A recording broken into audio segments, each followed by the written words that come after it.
listening to the GM Shuffle with Michael Lombardi, presented by DraftKings and VSiN. Here is Femi Abebefe.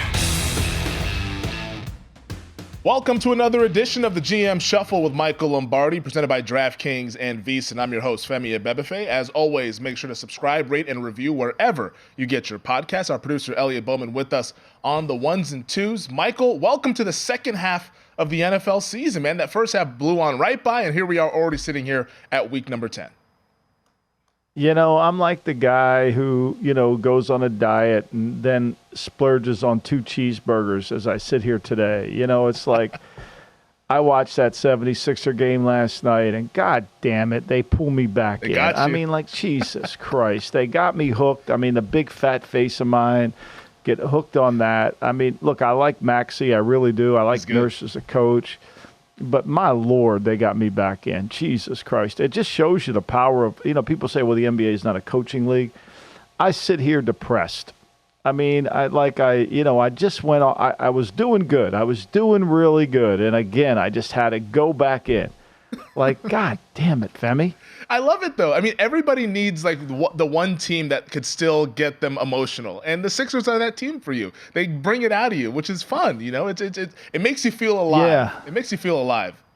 It's funny. When I watch some of those YouTube clips, sometimes if I'm just, like, looking for something like a specific instance, I'll watch like the 72 Washington Redskin highlights in those uniforms. That just like, oh my God, those uniforms bring it out. Like, that's like because when I was a kid, those uniforms were the greatest uniforms I ever saw in my life. I know it's not politically correct because of all that, even though there's a group of people that have the petition assigned to say they should bring the name back. I get all that. I understand that. But to me, it's just something about it. But God damn it, last night, it's like, son of a bitch, I would have lost. If they lose by 20, I'm just going to go along. But they pull me, and then there it is. Maxey playing hard. They got Big Boy running up and down the court. I mean, God damn it. He is the reigning MVP. He was looking like an MVP last night. Late in the game, hits a nice turnaround jump shot there in the mid-range area. I tell you what. You know what's going to happen? I just tell you right now, I'm going to be in rehab by January the 20th. I'll be in rehab. You'll probably have to do the pod without me. I'll be up at Minneapolis. Betty Ford and I'll be up there. I'll be in Sixer rehab in the wing again. Oh, you're back again, Mr. Lombardi. Here you come. Oh, well, nice to see you. Really good. We got your room ready for you. Here you go. Hi, I'm Michael Lombardi, and I'm addicted to the Philadelphia 76ers. I've been here before. Yeah, I've been here before. Here's my story. The midway point of the NFL, I collapsed that quickly. I mean, seriously, I'm like Kramer. I mean, I'm out. I mean, like in that contest, yeah. I'm out. No, it was a nice night for the Sixers as they've won 6 straight here. So we'll be keeping our eyes on what's going on there in the city of brotherly love, as well as with the Philadelphia Eagles here on the GM Shuffle. But let's get to what's going on in Foxborough, though, because the Patriots sitting at 2-7. The seat apparently is warming up, at least according to the media, for one Bill Belichick, the head coach of the New England Patriots. Obviously, this year has been a disaster, coming off the loss to the Washington Commanders last Sunday, and now they head over to Germany to take on the Indianapolis Colts. And during his media availability earlier this week, Bill Belichick was asked, like, hey, are you coaching for your job? And there are now reports out there that saying that if they lose to the Colts, maybe he's not the guy. Here's what Belichick had to say, though, in response to the questions that he got peppered by the media. Yeah, my focus is on getting ready for the Colts. Do you personally believe that you could be coaching for your job this week against the Colts? I'm going to control it. I can control them to get ready for the Colts. And how quickly things have turned there in New England over these past few seasons, ever since Tom Brady left. And now they made the playoffs with Mac Jones, but unfortunately this year it has gone poorly. Last year didn't go well as well. Just as somebody who obviously follows the team very well, the coach personally, you see him answer the question that way, I guess you should say. What's your response? I mean, that's his answer. I don't think he's looked outside of other than the Colts. I mean, I know him well enough to know that that's his preparation. Look, to me, this is a story that's generated from the media that builds momentum. It's the crowd. It's really a little bit from the momentum that is gained from every time they play as poorly as they have. But I think really at the end of the day, no one's asking Mr. Kraft what he's going to do, right? It's all speculation. It's all not linked to any source. and I'm sure people have sources, but I think if you're Kraft, if you want to be in Kraft's mindset, you have to ask yourself, really, it comes down to one question. It's like when Jim Garrison is sitting there on the bench with Donald Sutherland and Mr. X, and, they're going through all the scenarios and all the noise, and he says the other stuff is all just scenery. It's like a parlor game. It keeps them guessing, right? It prevents them from asking the fundamental question, why? And for Kraft, the fundamental question is, can this man who's won 6 Super Bowls for us be the guy responsible to lead the organization into the next decade with another quarterback? And if he asks any other question but other than that, he's going to get the wrong answers. If he says, well, I think Mac's the right guy, he's going to get the wrong answer. If he thinks the team is horrible and they can't win, he's going to get a wrong answer. He's got to ask himself a very specific question. And then he's got to give himself the right answer, because oftentimes in sports that I've learned over my career is we all think the grass is greener.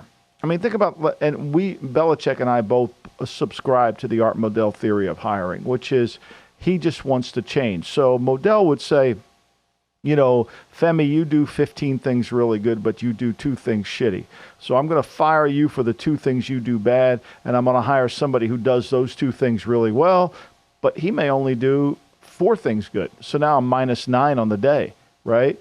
I mean, this is a man who thought, that he could replace Paul Brown, right?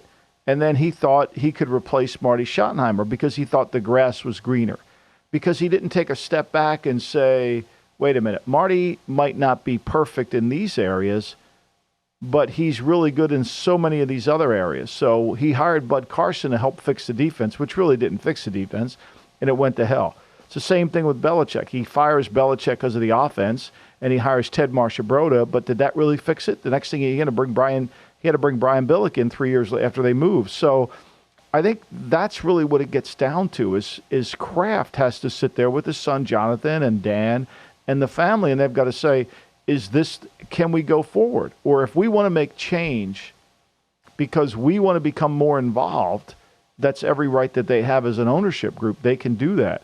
But to me, it's a really simple question to ask. And whether he's fighting for his coaching job or not, I mean, how many coaches that have won 6 Super Bowls are fighting for the coaching job? And I really don't want to hear, well, it hasn't done it without Brady. How's Sean McVay doing without Stafford? How's that going? Right? Well, we saw it like, last how's Sunday. that working out? Yeah, I mean, how's that working out, right? I mean, like, every coach needs a quarterback, right? Everyone.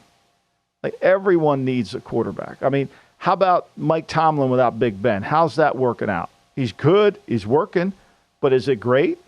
Right? Like, come on. How about Bill Polian without Peyton Manning? How'd that work out? How's that working out? Like, to me, that's such a that's like saying Lee Harvey Oswald was a lone shooter. It's such a lazy narrative that it makes no sense. So, like, for me, like, once you get past that, and I'm sure all the talking heads on the Worldwide Leader, that's all they want to talk about, but they never ask the other question. What was Don Shula like without this? What was Jimmy Johnson like without Troy in Miami? Want to answer that? Like, what? Tell me. Yeah, no, nobody answers. And I'm glad you said that it's such a stupid narrative, because it annoys me. And I'm not even a Patriots fan. I've never rooted for the Patriots ever in my life unless I bet on them. And I'm like, it doesn't make sense. Like, you need more than one person to go ahead and have a dominant 20-year run. It's not just one person, because now the whole conversation is, the Patriot way was actually the Brady way, because then he went and won in Tampa the year after he left. It's like, guys, come on. Like, come on. Like, we saw Brady last year. Like, that didn't look that good because there wasn't the surrounding pieces and there wasn't the help there. Like, you need help. A coach needs a quarterback needs a coach, and both of them need a defense and all those types of things to go ahead and dominate for 20 years. Like, it's idiotic, and I don't even want to breathe life into it. But I do want to ask you this, though, from Robert Kraft's standpoint, because we've talked about this, especially last week with the Raiders, and how the media and the fan base can put pressure and apply pressure on an owner. The owners, they have those rabbit ears. They listen to that kind of stuff. Do you think that Kraft could be influenced by the peppering of questions that the media is sending towards Bill Belichick, that he should be on the hot seat? We're coming up about Christmas season, right? And I think one of the great stories When we go to kindergarten and grade school, we learn really two powerful lessons. We learn the story of the tortoise and the hare, right? Yep. That, if you are the tortoise in life, you're going to be great. If you're the hare, you're probably not going to achieve anything. And we also learn about Ebenezer Scrooge. And we learn about the moment where he and Peter Kaufman, the great executive of Glen Eyre, who I've gotten to become very close friends to, and he's been tremendous to my life and growth and leadership. He used to say this to me all the time. You have to base your decisions as if you were Scrooge. Where, remember in the scene where Scrooge is faced to, they've asked him to look at the present, the past, the present, and the future, and then he's privy to the conversations about him in the future, and he don't like that. And I think Kraft has to make that decision not based on what the media wants him to do, is how will he be recognized in the future? With this, if he fires Belichick and hires Mayo or hires someone else, I don't know, how will that be viewed? And can that work? Because if it doesn't, all these people that are telling him to fire Belichick are going to be sitting there saying, you should have never fired Belichick. Like, you're on the wrong side of the argument if you don't do what's right. And Kraft, 20-some years ago, did the right thing, and he hired Belichick. And Ian O'Connor and everybody came out and said it was the dumbest hire of all time. Yet he did his convictions. So now he's faced with this question some 20 years later. He's got to go back to the same thing that he believed in. I mean, it should get him in the Hall of Fame based on the one hire, and it should solve this issue. He should just go back to Scrooge.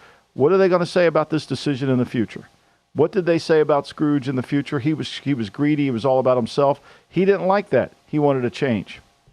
Yeah, no, I think that's a really good lesson. And yes, times are really rough right now. I mean, the Patriots have the worst record in the AFC. Like, that's something that has never come out of my mouth since this Belichick regime took over back in the early 2000s. But for Robert Kraft, it's like you kind of have to stick to your guns and sort of just evaluate it from your perspective and see if you can kind of weather this storm that's currently out there. But as it stands right now, they're in position to go ahead and draft a quarterback next season. Maybe things can start to turn after that. Not to put everything on Mac Jones, but he hasn't played really well over the last couple of seasons. So we will get into some other news and notes from around the league and stay in the AFC East because there's some interesting times out there in the Meadowlands with the New York Jets. We'll discuss it next here on the GM Show.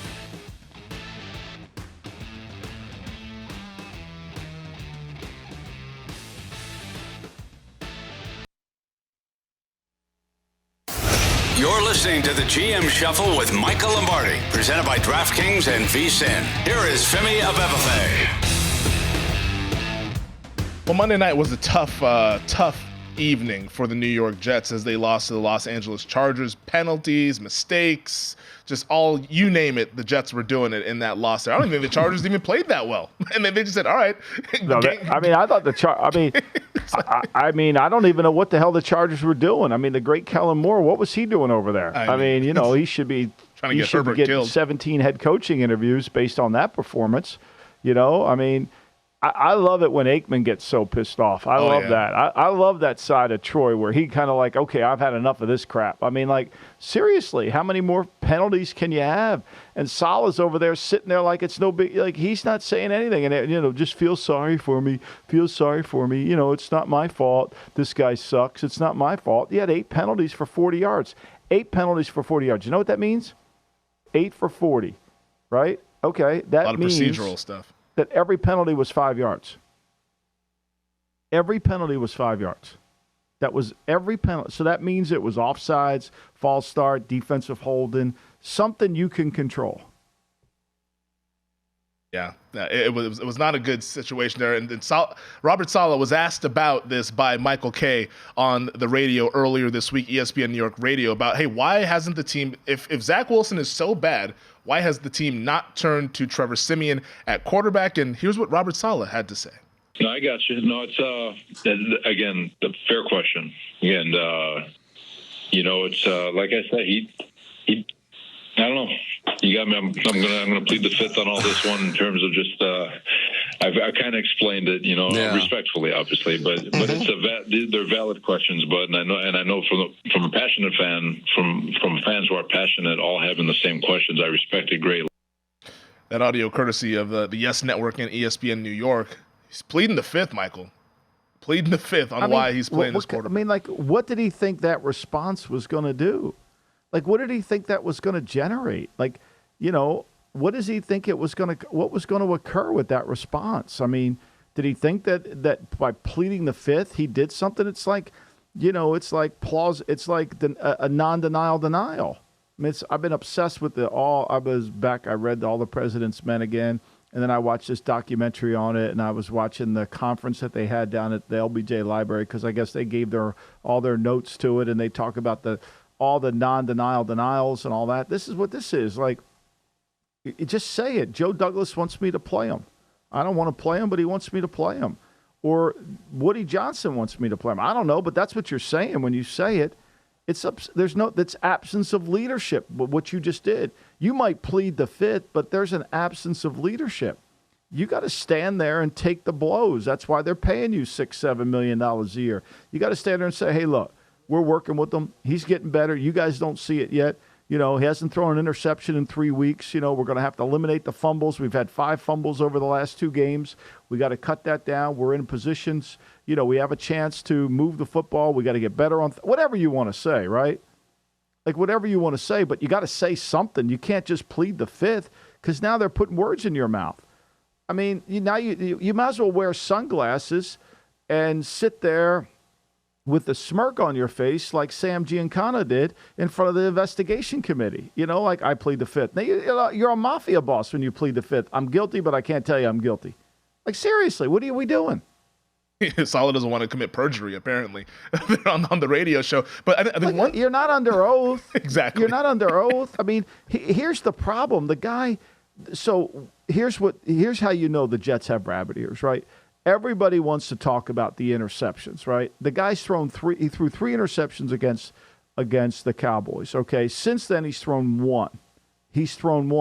They fumbled as a team. They have fumbled as a team 8 times since then. He's holding the football. He's taking sacks because he doesn't want to throw the ball and get it intercepted and listen to the bullshit. He's holding the ball. Like, get it out of your hand. Okay, you're coaching him to not make a mistake, but yet you're making a ton of them.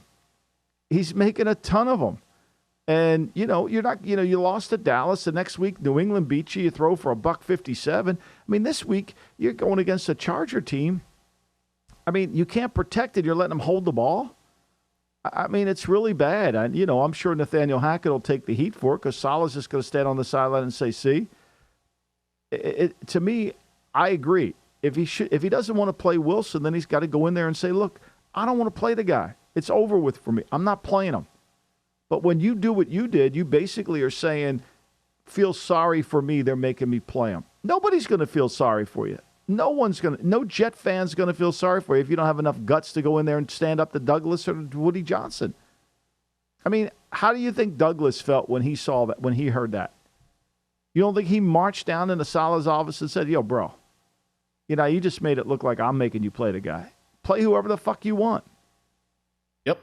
No, I agree wholeheartedly. And I think something that you've said in the past here when we've done this podcast is that when the head coach is speaking with the media, you're actually speaking to the team.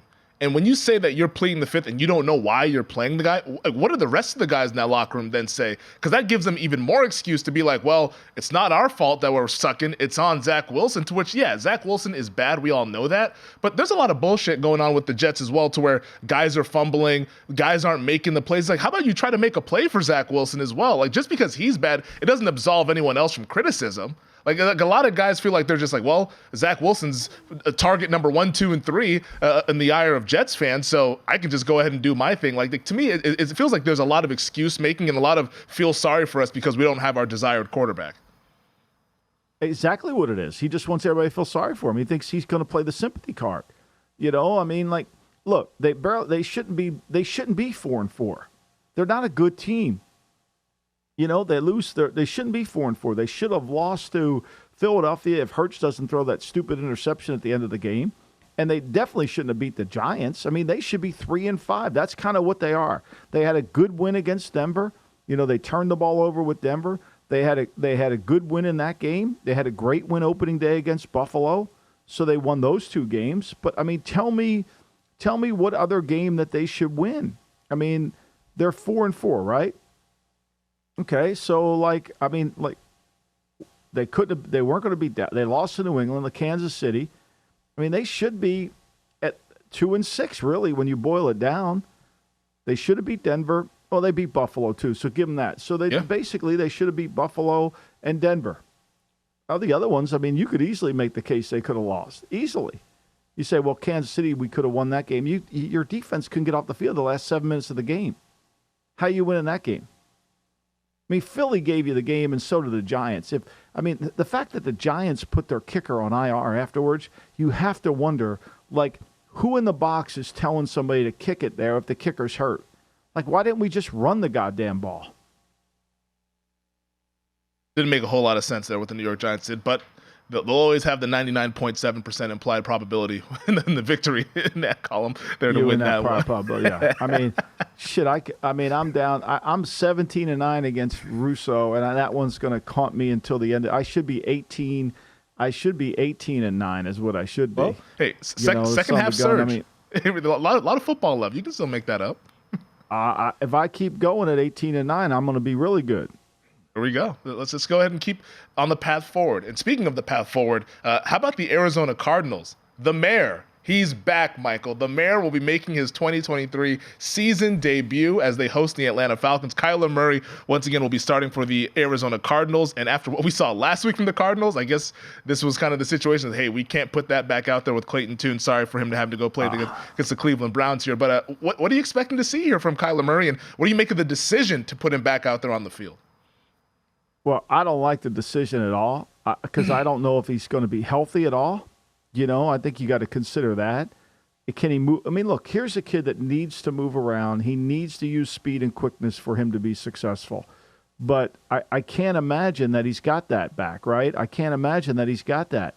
And so when you bring him back in and you look at the number and you look at his numbers, when you look at his numbers the last he got hurt against New England, in that game. Yep. And so when you look at his numbers, the last few games that he played, they weren't very good. Before the New England game, before the Charger game, he was inactive. He was hurt for 2 games in that game. And then you go back and you look at him when he played. I mean, New Orleans, he had a good game, but other than that, I mean, like Femi, he hasn't played well. If you keep him in the pocket, like they got to be really sure he can move and run around and show quickness. And they have seen him and I haven't. So you got to give them the benefit of the doubt there. Now they're going to need James Connors back there. They'll need to be able to run the football. But, everybody, the line moves slightly towards them. I don't know why. I don't know why. Has Murray played that well that you're going to just absolutely think that, he's going to come back and play really good? Who's he going to throw the ball to? How's he going to move around? I mean, they scored. If you go back if you just start the season last year with Kingsbury, I mean, they beat the Raiders on the second half comeback, right? They lose to the Rams, they beat the Panthers, then they lose to the Eagles, Seattle. They can't score points. They win a shootout with New Orleans, and then they lose to Minnesota, and they lose to Arizona, and they lose to Seattle, and and then he gets hurt and it's over. Well, Drew Petzing, the offensive coordinator, says that there's not going to be any limitations for Kyler Murray there. So it sounds like he's good to go. I mean, it's a remarkable recovery. He tore his ACL last December, but I guess that goes to show you the modern medicine. I guess ACL recovery is now 9 to 10 months versus the full calendar year that we've seen in the past there. Only 2 games last year, Femi, did he run the ball more than 10 times. He ran it against Seattle, had 100 yards rushing in that game, and then he ran it 12 times against Carolina. He had 26 yards. So, the last time, he can run the football effectively when he's out there. And I'm assuming they're going to have to use him somewhat in the running game. They'll get Connor back. But if you're smart and you're the Atlanta Falcons, this is a game about controlling your pass rush, keeping him in front of you, making him beat you from the pocket, making him have to make throws from the pocket and use his arm and skill as a pocket passer. That's something that he has struggled with since you go back to the playoff game loss to the Rams, and you go back to the Seattle game that, Seattle had nothing to play for, and they beat them 38 to 20. 38-30, I think it was. Yeah, high scoring game there at the end of the season. Do you think that, real quick, that Kyler is auditioning for his job here, or do you think that this is Arizona saying, hey, he's our guy? He has to audition for his job. You got to compare him to the players coming out. That's the job of the general manager. You got to compare the player you have to the one, because one thing we do know, you got an elite quarterback like Buffalo, you're going to have a chance to win. The audition starts on Sunday. We'll get to some mid-season superlatives on the other side.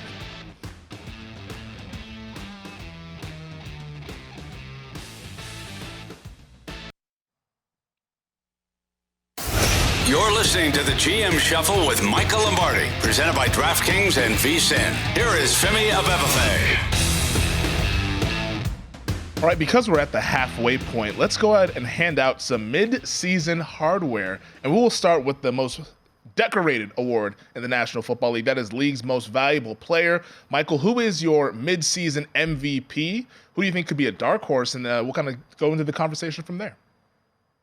Well, I think Lamar's the MVP. And I think I said this on our show together on Saturday. I think Joe Burrow was the dark horse. I think he was 20-1 or 30-1 on Saturday. 20-1. This past Saturday when we did the show together.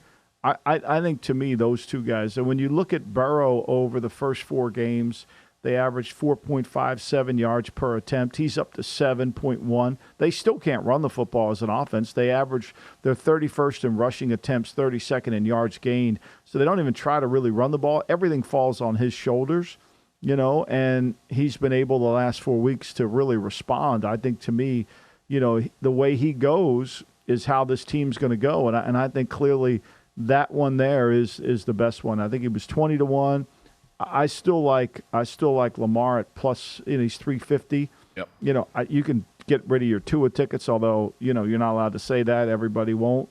But, the guy having a good year that won't get enough credit because the offense isn't good as Mahomes. Yeah. Mahomes is more accurate this year. He's done a lot of things really well. He's just not getting a lot of help. And for Josh Allen, if the Bills, to me, Josh Allen at plus, I think, what is he, plus 20-1? Yeah, he's 20-1 now. He's 20-1 now. I mean, if they go on a roll, it's going to be because he's the MVP of the league. He's got to be the MVP of the league. They're not good enough to overcome anything. I think people have finally seen through the Bills, especially defensively. So he's going to have to carry the team. The problem is with him is, he can't throw the ball down the field. I think his injury, this shoulder injury, even though they don't say it's there, it's pretty obvious that he's got something bothered him, because I think he's one of the lowest rated quarterback. I know he's one of the lowest rated quarterback throwers in the league right now, over 20 yards. So that's a problem. Yeah, no, that he was a couple weeks ago, I believe it was, when he didn't practice on a Wednesday, and then he practiced back on Thursday and Friday with that shoulder. So clearly that's has him dinged up just a little bit here. But I agree with you. I think Lamar Jackson at the midway point, obviously things can change. We still have 9 more weeks to go here in the regular season. But at the midway point, Lamar Jackson is the MVP, in my opinion. I did consider, though, Jalen Hurts and Patrick Mahomes as potential MVP guys. Like Hurts, like the stats are there. Like the Eagles, they don't look as crisp as we saw last year, but he is just showing so much toughness for that team. And despite them not playing their best football, as he said, they're sitting there at 8-1 with the best record in the league. So I thought Hurts deserved a little bit of consideration. They win close games, like the mistake he made against the Jets. Obviously, they could have won that game. I mean, the only loss they had is they should be not. They could be, for everybody who says they could have lost 3 games. You could easily say they should have won. They should have beaten that team. So, like, for me, I don't think there's any doubt about it that, but he is playing through a lot of pain. You could see he's got a lot of discomfort. But, with Allen, he just turns the ball over quite a bit, and that's a problem. He has turned it over. He passed he's now alone in first place as the most interceptions thrown. So I think that's the hard one for him. Well, what if, and Michael, what if a rookie could potentially win MVP? Because our buddy, I know where you're going with this. I know where you're going with this. Our buddy, I know. Our buddy Danny O has been saying that C.J. Stroud should be in consideration for not just Offensive Rookie of the Year, where he's the go-away favorite, but MVP. And I was looking back, doing some homework, saying, all right, has a rookie ever won this award? It has happened. The first year they ever gave out the award, 1957, Jim Brown was the Rookie of the Year and the MVP. So not since Jim Brown in 1957 has a rookie ever won MVP, but according to our guy, you think he even knows that? He doesn't even think football existed is past 2005. I mean, the guy doesn't even have Joe Montana's top 5 quarterbacks. I mean, and he's sitting there expert on quarterbacks. I mean, seriously, come on. All right, you know who he is? I swear to God, you're too young to remember. But there's an old show called Green Acres, and they had this character, Mr. Haney. And he would try to sell you anything. Like, he was trying to sell you anything, right? He'd come around, I got this, I got that. You know, I used to call this agent Paul Jones he was from Tennessee. I said, you're like Mr. Haney. You'll sell anything. And now he's become they should just get him a top hat, a short tie, a vest, a clock watch, and put his ass on TV, and he can become this generation's Mr. Haney. Because, like, all he's trying to do is sell stuff. Like, the other day, somebody sent me a tweet that he said, well, Zach Wilson played really good the other day. Are you seriously, you're going to go with that rhetoric? Like, you're going with that? Like, you're seeing something that no one else is seeing? You're not that smart, okay? None of us are that smart. Like, give me a break. You just say shit to say. You're just trying to sell anything. Like at some point, you got to have the ability to say it with facts to back it up. 57, he doesn't even know the last guy that did it was Jim Brown. Now, if he wanted to say this, hey, look, he's not going to win it. But I think there's a conversation about this kid being the best player in the league. Even if you said it like that, he's not better than Burrow. He's not better than Mahomes. He's not better than Tua. He's not doing things that Tua's doing. I mean, and I'm not even thinking Tua can win it. It's just asinine, honestly. It is just asinine. Like, he's not going to win it. And, like, the fact that obviously, you said when you sell anything, I guess you'll say anything. But he should have a segment called Just Saying, but I'm just saying, like, he should have a segment called Mr. Eustace Haney. That was his first name, Eustace. Mr. Eustace Haney wants to sell you something. I'm looking up Wikipedia. That's what he should do. I'm looking up Green Acres on Wikipedia here, just because, like you said, final episode was in 1971. I was not around for then. It says Mr. Haney was the oily, dishonest local salesman who originally sold Oliver the Green Acres farm. So that's the first line under Mr. Haney's description there. So that's what we're saying. Just sell you anything. I'll sell anything. I don't really care. And if it's not true, it don't bother me at all. Something next week. That's what we'll move on to. Let's move on to Offensive Player of the Year. Who do you got for this award? Well, I think the Offensive Player of the Year is Tyreek Hill. Yeah. I mean, nobody tilts you can't. To me, if you want to make a case for him for being the MVP, I'm all for it. But you can't tell me he's not the best offensive player in football. He tilts the field, right? He scares everybody to death. So I don't see how he's not. Yeah, no, it's a lockstone Tyreek Hill right now.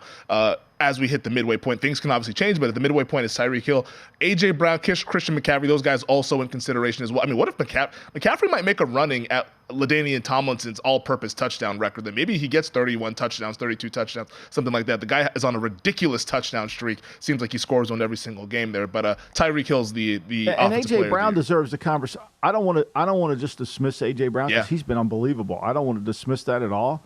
He's been incredible. He's better than anybody expected except for A.J., who thinks he's great. I mean, even the Eagles have to be saying to themselves, man, this guy, we knew he was good, but we didn't know he was this good. Like, that's one of those where when you're in the league, you realize the player's good, but then when you have him, you're like, holy shit, this guy's really good. And so, to me, I wouldn't dismiss him, but Hill changes everything in Miami. And he's on pace to have 2,000 plus receiving. Like that's pretty damn special. And I get it. Obviously, there's an extra game and all that stuff, but still, what he's doing is ridiculous. So Tyreek Hill, the midseason Offensive Player of the Year. How about Defensive Player of the Year? Well, I mean, I think Myles Garrett has been sensational. You're right. So I don't know. I mean, the Browns have one of the best defenses in all of football. I think that's probably where I would lean here at that pick. He's been so dominant in terms of the way they move him around and what they do with him. I kind of feel like he is the one of the key players of that defense. And if you take him off the field and what he's been able to accomplish, I don't see Micah having the same year that he's having. Although I think, look, all these guys are great. Same thing with T.J. Watt. I think all those guys are great. But I think this kid really, to me, the Browns are where they are because of the defense and because of him. The guys that I was considering, TJ Watt, obviously, he's phenomenal. Micah Parsons, of course, he's ridiculous at what he does. I also considered Max Crosby as well. Now, the Raiders don't have the wins to have him in this conversation, but Crosby, the motor that he has, my goodness, the guy never comes off the field. That deserves some sort of recognition. But Myles Garrett, right now, as we sit here, I think is the Defensive Player of the Year. There's too much agreement. Imagine how good Crosby could be if he had another guy. Now, whether Wilson's that other guy or not, I don't know. He's not looked like it as a first-round pick yet, but it's early, especially with edge rushers, it's early. But, just say they drafted Jalen Carter. Imagine Jalen Carter next to him. Yeah, I don't want to imagine that. That's I mean, head on a swivel if you're one of those AFC West quarterbacks, if that's a duo on a defensive line. Let's get to Coach of the Year. We got a couple minutes left. Who's your Coach of the Year at the midway point? Man, that's a good one there. I think this one's wide open, which is interesting. It really is. I mean, I think you got to give Mike McDaniels a lot of consideration here because of what he's been able to do with his team and the offense. I think they're a sleeping giant because of where they're going to be defensively. I think they definitely are a sleeping giant. I think Dan Campbell certainly will get a lot of love and recognition for what he's done with his team at 6-2 going into this weekend. I think there's no question. I mean, I think early in the season, Sean McVay, I thought this is Sean McVay's best coaching job, right? I think he's done it. I mean, you have to give Harbaugh a lot of love here too in the conversation. And then the last 6 games, the Minnesota Vikings, if they could ever stop fumbling, Kevin O'Connell. So to me, I think it's between O'Connell, Harbaugh, and McDaniel. The guys I was considering, Harbaugh, obviously among them. Sirianni, I think, does deserve some love. Like, they're 8-1. They're winning a lot of these close games. They have the best record in the league. Dan Campbell, of course, what they're doing in Detroit now, coming off the bye. Mike Tomlin, they've been outgained, but they win games. Like, they just win football games. They wouldn't give it to Tomlin last year. He should have won it last year. I voted for him last year. I mean, look, I think Sirianni, to me, Sirianni, his teams play well every week and they find ways to win. I don't think you can argue that. But, I mean, look, how about DeMeco Ryans? His team's 4-4. Now, I know he's got the MVP on this team. I understand that. Mr. Haney's just told me that. But, I mean, you got to give him some credit here of taking a franchise that was in complete ruins and bringing them where they are. I mean, that's impressive. And they've had a lot of injuries down there in Houston as well. But when you have the MVP, you have the ultimate deodorant. So DeMeco gets knocked for that one. But my Coach of the Year, though, is the guy that you did mention last, Kevin O'Connell, Vikings sitting at 5-4. At least at the midway point right now, 4-0 without Justin Jefferson. Kirk Cousins is out, and winning no that game with Dobbs. And no run game. He has no run game. And their defense, and I'll tell you, Brian Flores' defense has done a great job. He should be under consideration for Assistant Coach of the Year or Coordinator of the Year, whatever the award is, because they have done a hell of a job over there in the Twin Cities. So those are our mid-season awards. Rookie of the Year, they're obvious. It's Stroud and Carter. We'll see you at the end of the season. Let's get to the games, though, on the other side to wrap up the pod.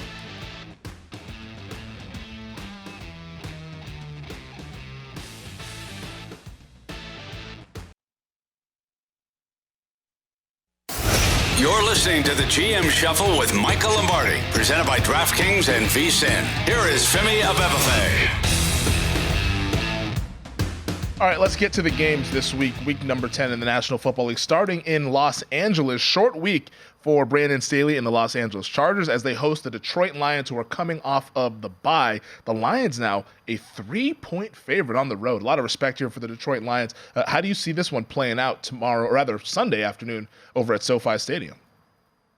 I mean, look, you just said something that I think is wrong. You just said the Lions are on the road. They're not on the road. Are they on the road? I mean, seriously, are they going to be on the road? I don't think so. Yeah, they travel well. One of the things that I've always tried to do is figure out, like, who goes from a dog to a favorite, right? And you have a sense of, one of the things that I always do before I do play Russo on Friday is I look at the circle lines and to see if the line's moving. And because I really don't understand gambling, because I got started on it late, and it's like now I've been doing it for 5 years, I kind of have a sense of maybe that's not really the right thing. And then when you look at the stats, teams that move from dogs to favorites, they actually end up 45-84 against the spread since 2019. And this year it's 9-12 against the spread. So, you're always a little hesitant about that move. It makes you feel good initially, like I used to, but then it doesn't make you feel very good when you see the results. Like, why is that moving? What happened? They set the line for a reason. This is a game where, look, if you're going to beat the Lions, you got to throw the ball. And that's what the Chargers could do. But I think what we saw the other night, Femi, was we saw a team, that without Mike Williams, that they struggled to throw the ball. They didn't have Palmer. They didn't have Williams. And so now, all of a sudden, Keenan Allen and Quentin Johnson, to me, Johnston, was more of a vertical receiver coming out of college with not a lot of ability to run the route tree yet. And so without Palmer and without, those guys, who are they throwing it to? That's the big issue, right? And I think that's where, on paper, you want to take the Chargers because everybody's betting the Lions. I mean, they're getting like 85. The Chargers have 1% of the money coming in on them. 1%. I mean, this might move to 3.5. How's that even possible? That's crazy. I mean, there's a lot of love for Detroit. There's sometimes you just get like, I look at that every week. Like the Giants actually have more money on them at 16.5 than the Chargers do as a home dog. As a home dog, right? The Giants, 6% of the money's coming in on them. So, but the matchup does favor the Chargers. They can throw the ball, assuming they can get their receivers going, that they can throw the ball effectively. Now, the one thing I do think is this is the first game the Lions are going to be healthy in. Montgomery's due back. Their offensive line seems to be 100% healthy. They're rested. I mean, it's a great opportunity for them. I don't know how they weren't the Sunday night game. I really don't. Yeah, we should have done some flexing with that one. Bad job of the league there. But maybe Mike and Chris wanted to come out and check out another residency or something like that. Maybe that's how they got to stick to this one here at the Las Vegas Raiders. But I think the interesting point here is I think that the Lions in the trenches, I feel like, can beat the Chargers up. And then also, I just don't know if the passing game, can they pass it? I haven't seen it from this Chargers offense. I have not seen the downfield passing game ever since Mike Williams went out. So I don't think we're going to see it again. And the Lions fans travel very, very well. They overran Lambeau Field. What do you think they're going to do at SoFi Stadium? I mean, it might be 85, 90% exactly. Detroit Lions fans. It always is. It always is there. You have no home field. I mean, and look, we got, John Gotti does Staley. I mean, you got. He's never going to get it, although their defense has played really well the last 4 weeks. They've stopped the run. They've played a lot better in that. Can they cover? I think that's going to be the key. And if Goff has time to throw the ball, which with his line he should, then he can make it go. I mean, that's going to be the key to the game. Goff he's playing in a comfortable environment. And, when he's at home, he's better than when he's on the road, but he'll probably think he's at home here. He might go to the home locker room when he gets to the stadium. Yeah, he says, hey, SoFi Stadium, this used to be where I used to hang out. So Goff, obviously comfortable with the confines there over at SoFi Stadium. Let's go to the Jacksonville Jaguars and San Francisco 49ers game down in Duval County. Yeah. Niners 3-point road favorites in this game coming off the bye. Both teams coming off the bye. Jacksonville headed into the bye on the upswing. The Niners headed into the bye on the downswing, having lost 3 straight games. Deebo Samuel, he's good to go. Trent Williams was still iffy, maybe questionable. Didn't practice Wednesday. We'll find out Thursday or Friday. But how do you see this one playing? It's interesting. I was working on this game this morning, and if I were to tell you the 4 best games that Trevor Lawrence played this year, none of them were at home. None of them were at home. Right? None of them were at home. He when you break down his pass yards, all of them are basically on the total of their offense on the road. I mean, he played in Buffalo, 474 yards. Well, it was over there. Pittsburgh, he had 377, right? Indianapolis, in Indy, he played really well. That was early in the year, 342, they had offense, right? New Orleans, 330. Playing home, Atlanta, they had 300 yards, 195 yards passing. Kansas City, 197 passing. Indianapolis, the second game, 148. They even won those games. Houston, he had 288 yards passing, but they got so far behind. I mean, this is kind of the reverse. You would think Lawrence would be really good at home, but he's not. And to me, I think San Francisco has had time to regroup, and they've had time to readjust themselves. And they're going against a team in Trevor Lawrence that, they've watched the Colts, who run their scheme.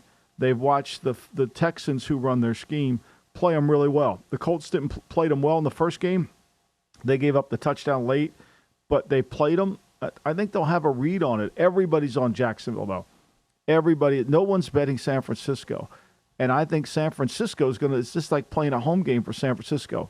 They know the scheme really well of D'Amico, of the Jacksonville Jaguars, defensively and offensively. I don't know why there hasn't been any more money coming in on them, but to me, with that line staying at 3, it makes you worried, but I would take San Francisco. I don't care what sharps are on them. I would take San Francisco. It's my favorite bet of the season up until this point, the 49ers. Like, I love this. Like, you're getting a team at the Niners, or I think you're getting them at a discount because of what's happened over the last month here. Like, it just says, like, this is the time to get in on them. And yeah, I've been a little bit cooler on Jacksonville all throughout the offseason, and I've admitted, hey, they're probably better than what I thought they were going to be. But still, like, I think that this is the 49ers are past the game. I like the Niners a lot in this game. Favorite bet of the season there. I think the Niners get back on the right side. They cover the number, and they win the game over there against the Jaguars. How about the Ravens? The Ravens have been the team of the month so far. They've been awesome. Best team in the league, in my opinion, through the midway point. They're now laying 6.5 against Cleveland, total 38. That's a lot of number to be laying there against a really good defense in the Browns. But I think it's a do you trap, want to step in front of the Browns? Are you laying it?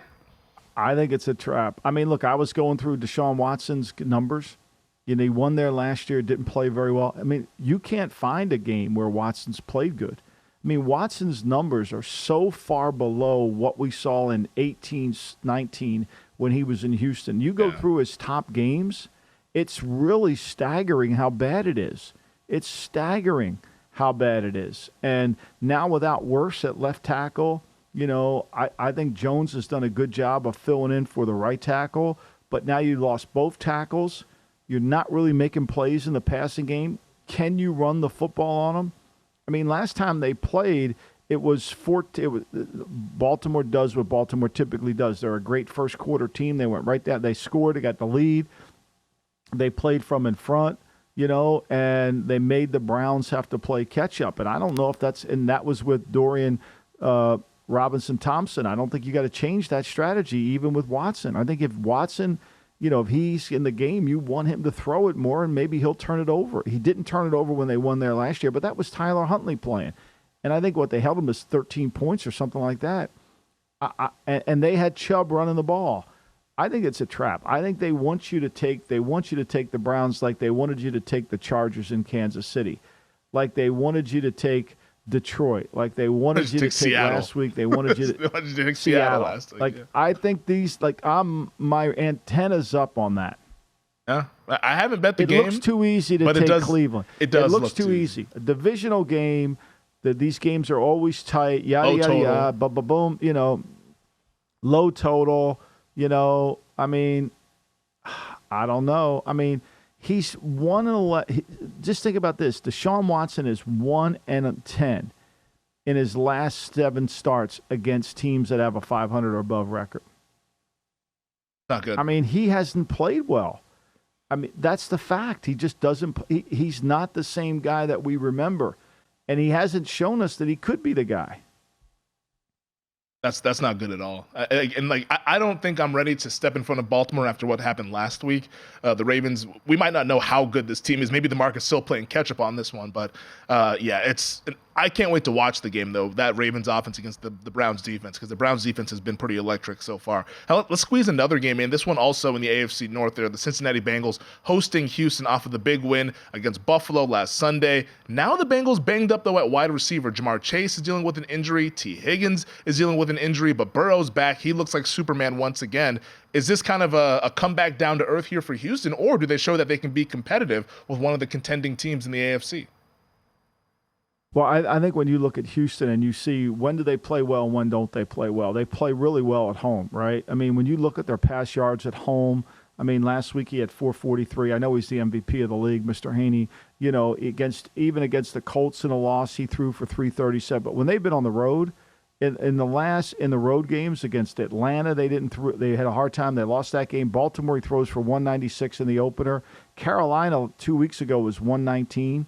So he hasn't exactly been electrifying on the road. They've protected the football really well. That's been the key.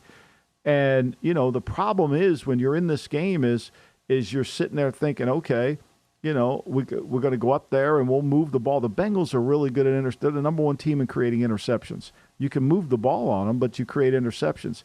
And I don't know how you're going to be able to handle their offense. But I think you got to, before you play this number, I think you got to be really careful and look at the injury report for Cincinnati. Now, Cincinnati, the first 4 weeks, people say, why is Joe Burrow so good? First 4 weeks, he averaged under 5 yards per attempt. Now he's up to 7. They're throwing it exactly the same amount. They haven't changed the attempts. He's just connecting. Another interesting game out there in the AFC. Interesting for the AFC wild card as well. The Bengals right now, the current 7 seed. Houston, though, trying to creep into that picture as well. That does it for us here on the GM Shuffle. Thank you to our producer, Elliot Bowman, with us on the ones and twos as always. Thank you to DraftKings. Thank you to VSiN. Make sure to subscribe, rate, and review wherever you get your podcast. Thank you to you, Michael. I will talk to you on Monday as we recap everything that goes on in week number 10. I'll see you then.